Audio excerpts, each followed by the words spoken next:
آج سرکار کے پشت پناہی پہ بیٹھ کر کے لوگ جو بولا کرتے ہیں، یقین جان لیجئے کسی کے گھٹائی سے کسی کے شان گھٹتی نہیں ہے. اور خاص کر کے اس طرح تو دنیا میں بہت سارے دجال پیدا ہوئے ہیں، بہت سارے دجال پیدا ہوئے ہیں، لیکن پیدا ہوئے آخر ان کا انجام آپ جان ہی رہے ہیں، آپ دیکھ ہی رہے ہیں.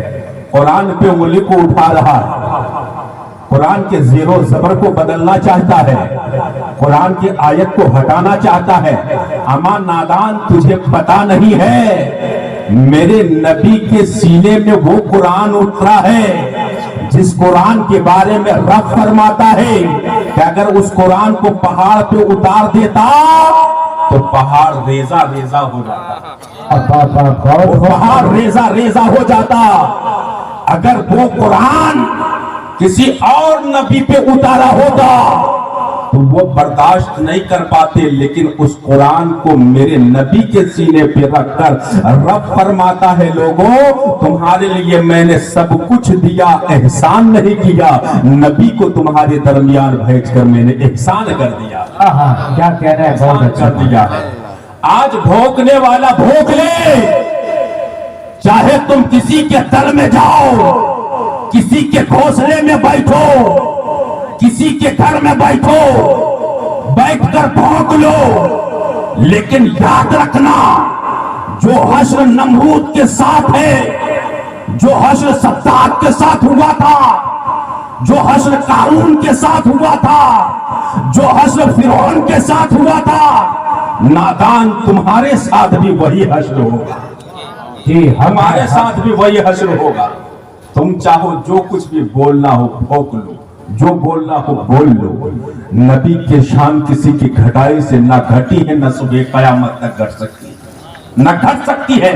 اما میاں میرے نبی ایسے نبی ہے جس نبی کی امتی ہو، جس نبی کے کلمہ پڑھنے والے ہو، جس نبی کا نام لیوا ہو. ہم گناہ پہ گناہ کیے جا رہے ہیں، لیکن ہمارے گناہوں پہ پردہ رکھ دیا ہے، پردہ ڈال دیا ہے. اور اللہ کے رسول فرماتے ہیں، رب کائنات قرآن پاک میں فرماتا ہے وَتُوبُوا إِلَى اللَّهِ جَمِيعًا أَيُّهَا الْمُؤْمِنُونَ لَعَلَّكُمْ تُفْلِحُونَ. اے مومنو تم سب کے سب توبہ کر لو تاکہ کامیابی اس امید پر کہ کامیابی کو پہنچ سکو گے، اللہ کو پا سکو گے. تو پتا کیا چلا کہ نبی کی امت ایسی امت ہے، ایسی امت ہے کہ گناہ پہ گناہ کیے جاتے ہیں، لیکن اللہ کے رسول ہمارے گناہوں پہ پردہ ڈال دیے ہیں. اے امت محمدیہ تم گناہ کر رہے ہو اور اپنے گناہوں کے پردے میں اگر رب کی بارگاہ میں صدق دل سے توبہ کر لیا تو قسم خدا کی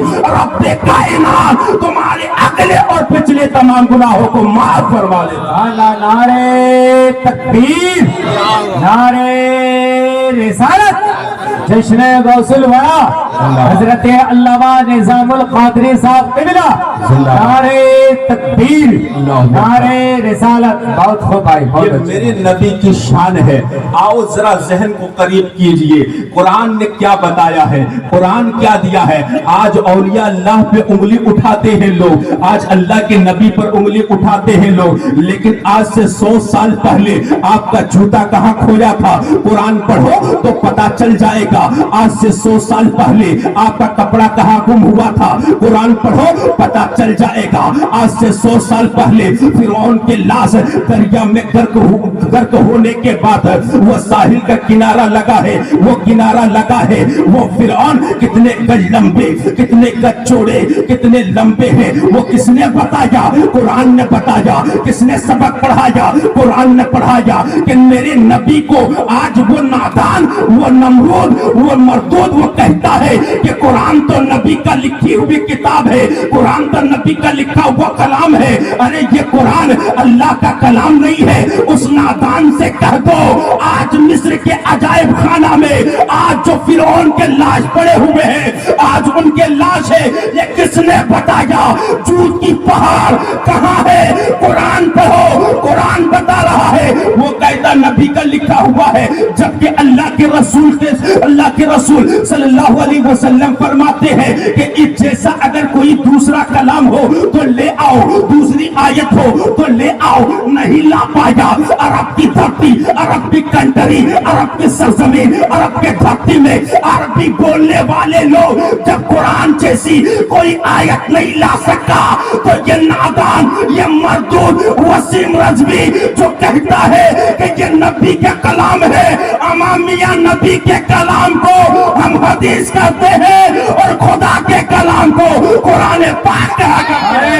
نعرے تکبیر، نعرے رسالت۔ حضرت علامہ نظام القادری صاحب میرا بہت اچھے بھائی، بہت خوب، کیا کہنے ہیں ماشاءاللہ۔ خدا کے کلام کو قرآن پاک کہا کرتے ہیں، اسے پتہ نہیں ہے، اسے معلوم نہیں ہے۔ جن کے پشت پناہی پر بیٹھ کر آج، جن کے کوپے پر بیٹھ کر، جن کے کھولی پر بیٹھ کر آج وہ بھونکتا ہے، آج وہ کتے کے طرح بھونک رہا ہے، اسے معلوم نہیں ہے ارے یہ ذات کون ہے، وہ کون سی ذات ہے۔ اسے تب پتا چلے گا جب اس کے پیٹھ میں وہی نادان چورا بھونکے گا اسے۔ کیا کرنے گا؟ ابھی اسے معلوم نہیں ہے، اسے کھلا رہا ہے، سامنے بیٹھا کر نبی کے خلاف بکوا رہا ہے۔ آؤ میاں، وہ کیا جانے گا، وہ میرے نبی کا مرتبہ کیا جانے گا۔ آج سے 100 سال پہلے سلیمان علیہ السلام کون تھے، قرآن نے بتایا۔ سلیمان علیہ السلام کی حکومت کیا تھی، قرآن نے بتایا۔ دنیا میں 4 بادشاہ گزرے ہیں اور 4 بادشاہوں میں 2 کافر ہیں، 2 مسلمان ہیں، اور وہ 2 مسلمانوں میں سے ایک بادشاہ جن کا نام سلیمان علیہ السلام ہے، سلیمان علیہ السلام ہے۔ کون بتایا؟ قرآن نے کہا۔ کس نے بتایا؟ قرآن نے بتایا۔ آؤ ذرا تفصیل سے آپ سن لیں۔ یہ قرآن کہتا ہے کہ سلیمان علیہ السلام وہ بادشاہ تھے، وہ بادشاہ تھے کہ خدا کی قدرت سے وہ بادشاہیت ملی تھی کہ پوری دنیا میں ان کی حکومت ہوا کرتی تھی، پوری دنیا میں جن کی حکومت ہوا کرتی تھی، چرند و پرند پر جن کی حکومت، شجر و حجر پر جن کی حکومت، شمس و قمر پر حکومت چلایا کرتے تھے۔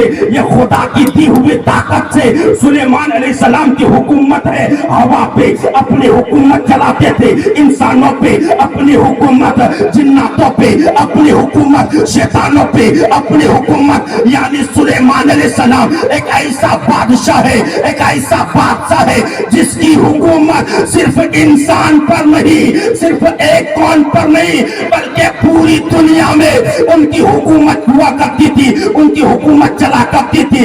جنات پر ان کی حکومت، شیطان پر ان کی حکومت۔ اللہ اکبر۔ یہ دیکھو کس نے کہہ رہا ہے، یہ قرآن کہہ رہا ہے، یہ کوئی دنیا دار نہیں کہہ رہا ہے۔ آؤ ذرا تاریخ کو اوراق کو الٹا کر کے دیکھو، قرآن کو صفحات کو پلٹ کر دیکھو۔ قرآن پڑھنے والوں، تم قرآن پڑھتے ہو لیکن دیکھتے نہیں ہو، سمجھتے نہیں ہو، بوجھتے نہیں ہو، تمہارے اندر سوچ و فکر کے مادہ نہیں ہے، تم نہیں سمجھ پاؤ گے۔ قرآن کہتا ہے وہ سلیمان بادشاہ تھے جو اپنی چٹائی کو فضا میں لہرا کر، ہوا میں بچھا کر ایک جگہ سے دوسری جگہ جایا